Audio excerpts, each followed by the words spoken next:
Sachin GIDC પોલીસે ગાંજાના જથ્થા સાથે એક ઇસમને ઝડપી પાડ્યો।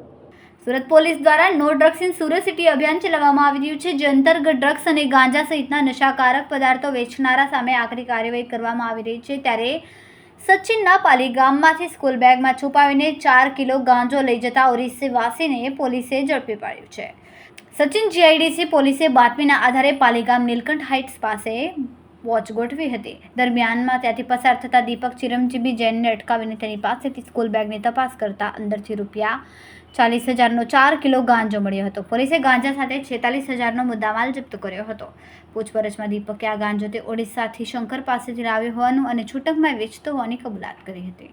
પોલીસે NDPS એક્ટ હેઠળ ગુનો નોંધીને દીપકની ધરપકડ કરી, જ્યારે શંકરને વોન્ટેડ જાહેર કર્યો હતો। કેમેરામેન સેનિલ વિરાણી સાથે વિશાલ શેઠા, માનવ પ્રભા ન્યૂઝ, સુરત। અમારા વિડિયોની નવી અપડેટ મેળવવા માટે સબસ્ક્રાઇબ કરો માનવ પ્રભા ન્યૂઝ ચેનલને, બેલ આઇકન ક્લિક કરો લેટેસ્ટ વિડિયો સૌથી પહેલા મેળવવા માટે।